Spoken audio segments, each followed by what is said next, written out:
So AEW Collision happened. And I'm sorry, nobody fucking cares. It's a fucking show about jobbers, but it's the greatest night to be watching wrestling. It's the best wrestling show, apparently. Bullshit. It's fucking jobbers. Show star Ricky Starks. Tony Schiavone brings him out for an interview. Schiavone announces that Starks has been suspended for 30 days due to beating Ricky Steamboat because he was an official referee. Starks says age doesn't matter, that there need to be consequences for your actions, and Steamboat cost him the match. So you whoop Steamboat's ass, and every parent in the arena understands it. Stark had a manager. It says he had got a manager license, so he will be on the show each and every week. He says you don't have to like him or love him, but you have to respect him. Stark says he could live with the loss while asking CM Punk if he can do the same with his win. Stark says he's going to set a new company on fire, and he will start the waging war next week. How the fuck does that fucking mean, and who fucking cares?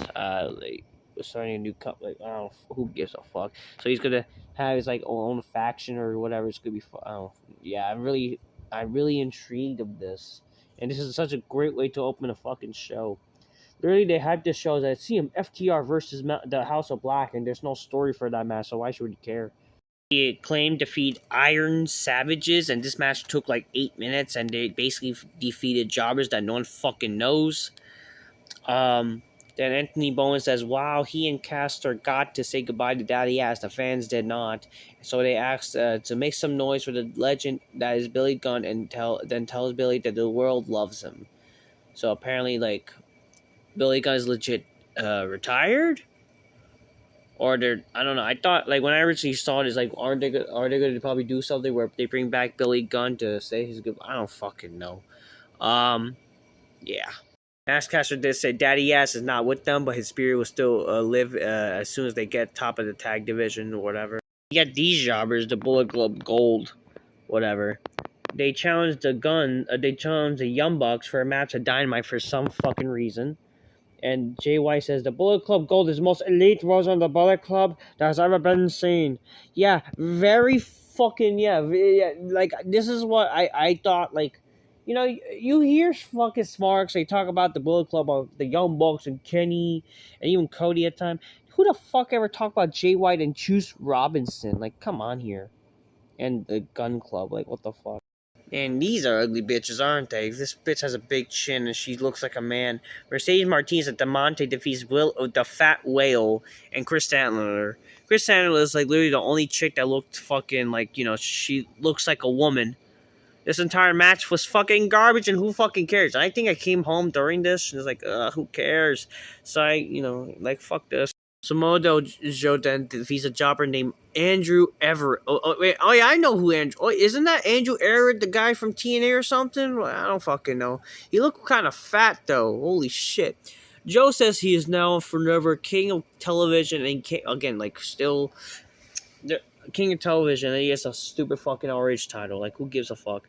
Joe says he is now forever the king of the television, and I came tonight looking for an ass of the champion, and I met the deafening silence of a coward.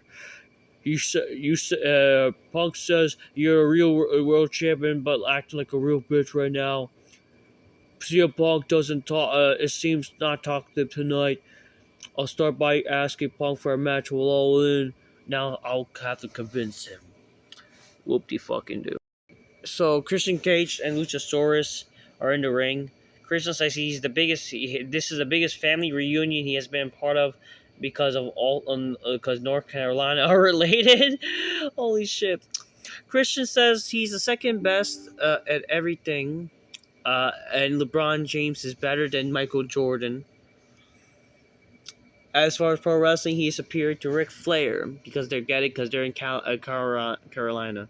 He then says that the TNT champion, that he's as the TNT champion. Then he says we demand respect. He tells Darby as long as the TNT champion's in his hand, Darby will never touch it again. And he tells that they're building a legacy while Darby is doing kick flips, which it's good to mention that insulting the Smarky shit. So I will say that's something good with Christian Cage. You know, he can definitely talk and knows what the fuck he's talking about in terms of the business.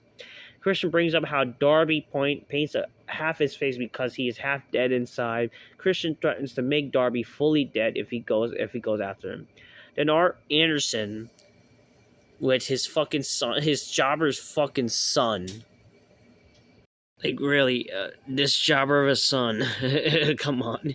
Art says that Greensboro knows that Anderson's because Greensboro is the harassment in the country. And then the crowd throws the 4 horsemen sign or whatever. I was aboard that there's something in the sea monster that he is the champion and not Christian. Christian says he's the most relevant Arn. He said the most relevant Arn has been recently is when he left him lying in a pool of his blood while he put an end to the open challenges, which he'll make exception for him. Arn says if it was 20 years ago, he would slip in and spine bust their ass and win the title. Brock then slides in the wrestle, and like, who fucking cares? Like, come on, who the fuck thought in their bright mind this guy would win? Like, come on here, and who cares? I swear, it can't be more blander than anything. Brock Anderson. Again, Brock Anderson will be always the guy who people thought that Brock, you know, when they say Brock, it was going to be Brock Lesnar. Not Brock Anderson, okay? Darby Allin slides in the ring and hits Luchasaurus with a skateboard. Darby asked Luchasaurus if he ever had a skateboard in his ass for the last 65 years because he has a dinosaur or something. Darby then challenges Christian Cage to a match. You're on, your son of a bitch. Christian accepts.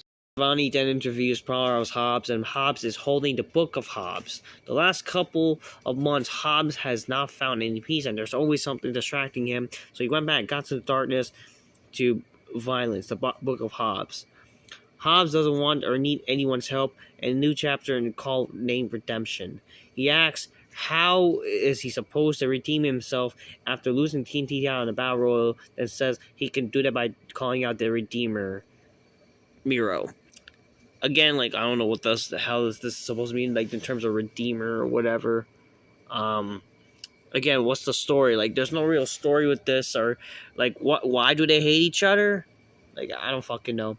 Miro comes out, but he's attacked by some jobbers, and then Miro gets attacked. Yeah, just Powerhouse Hobbs basically beats him up.